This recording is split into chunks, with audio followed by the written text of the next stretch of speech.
De precios preocupa y estamos en una semana clave pensando en que justamente se vienen remarcaciones en las góndolas. Para profundizar en este tema tenemos a Lautaro Mollet, que es economista. Lautaro, buenas tardes. ¿Qué tal? Buenas tardes para todos. Gracias por estar con nosotros. Hablando de esta suba de precios, se espera que el gobierno firme un acuerdo con al menos 340 empresas para justamente regular esos aumentos y que no se excedan por encima de un porcentaje delimitado y ya determinado. ¿Qué información manejas? Bueno, bien, la verdad es que después de la devaluación de la semana pasada, la suba de precios, sobre todo lo que fue alimentos, ha sido muy grande y esto va a tener una incidencia tremenda en el dato de inflación de agosto. Y bueno, con esto que se está circulando por estas horas es que efectivamente el gobierno estaría tratando de disminuir justamente el impacto que va a tener sobre la inflación. Lo cierto es que el dato de agosto, como bien te decía antes, ya está bastante jugado, por así decir, y probablemente termine superando los 2 dígitos y se ubique en torno al 10%, pero con esto se intentará al menos hacer que en el mes de septiembre continúe con un sendero un poquito más bajo de cara ya para las elecciones de octubre, ¿no? Entonces, un poquito la idea va a ser justamente tratar de que septiembre venga un poco más aliviado después del dato pésimo que va a ser el mes de agosto.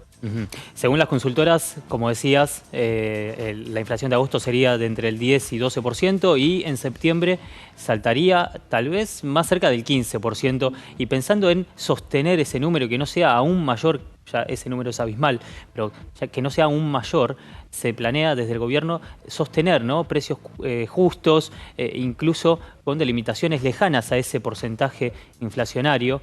Es decir, un 4 o 5% tal vez de ajuste por parte de las empresas para algunos productos. ¿Crees que sería suficiente para sostener el índice de inflación? Bueno, a ver, como vos recién mencionaste, lo que se está buscando justamente que septiembre no supere al mes de agosto e incluso trate al menos de igualarlo e incluso quedar un poco por debajo, ¿no? Lo cierto es que por más que se impongan precios, aumentos, perdón, en torno al 5%, Sí. hay que ver efectivamente cuál va a ser el alcance que va a tener el programa. Hay que tener en cuenta que el resto de bienes y servicios que queden por fuera del mismo van a seguir aumentando muy fuerte, Claro. teniendo en cuenta también que las expectativas de devaluación siguen siendo altas, por más que el gobierno haya dicho que va a mantener el tipo de cambio hasta octubre.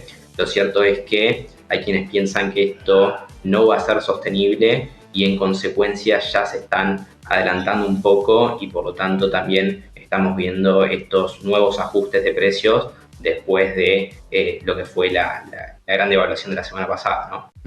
Cuando uno piensa en precios con límites o aumentos limitados, inmediatamente se traslada a las góndolas, pero hay muchas otras industrias, como ha sucedido en la implementación de precios justos, que son abarcadas, como los textiles, indumentaria, incluso, por supuesto, sin llamarse precios justos, el acuerdo con las petroleras. Luego de este aumento del 12% de las petroleras, ¿habría también algún tipo de negociación para sostener esa subida en los próximos meses en otras industrias que no sean la alimenticia? Sí, bueno, bien, justamente en lo que son combustibles ha habido ya algunas negociaciones.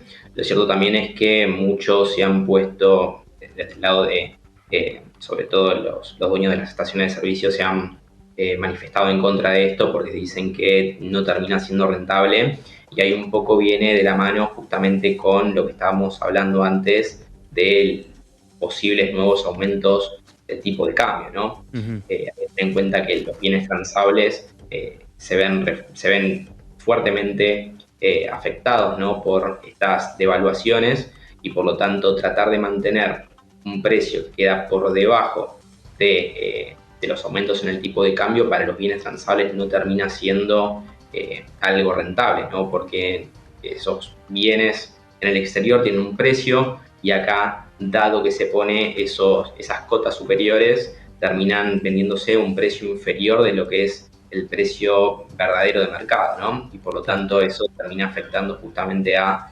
las ganancias de los dueños, los empresarios, y es de ya decir que eso va a estar en contra de sus intereses y no van a querer negociar con ellos. Pero bueno, lo mismo ocurre también en lo que son medicamentos, ¿no? Que vimos aumentos que estaban incluso por encima de lo que fue la tasa de evaluación, y es un poco justamente lo que se trata de hacer, es anticiparse ante, bueno, estos nuevos acuerdos que probablemente terminen afectando este tipo de industrias también, y ya se van, digamos, reservando cierto margen para poder negociar y no quedar por debajo de lo que terminaría siendo el precio mercado. En relación a esas negociaciones, una de las exigencias por parte del gobierno suele ser que haya abastecimiento. ¿Eso está garantizado en todas las industrias? ¿Cuál es la postura de las empresas en general? Bueno, la verdad es que tratar de controlar precios y cantidades es algo que en economía es imposible, ¿no? Justamente lo que no se ajusta por precios termina ajustándose en cantidades, y en consecuencia tratar de imponer estos precios máximos cuando estás en un contexto con una inflación tan alta y teniendo en cuenta también que la dinámica ya que viene observándose en el índice de precios es tan volátil, eso hace que difícilmente pueda haber un compromiso Claro. en el cual los empresarios puedan garantizar no solamente mantener sus productos por debajo o en un rango establecido, sino que encima tener que garantizar la oferta justamente de esos bienes, realmente es muy complicado. Bueno, clarísimo. Vamos a ver qué sucede. Gracias, Lautaro, por el tiempo. Por favor, hasta luego. Hasta pronto.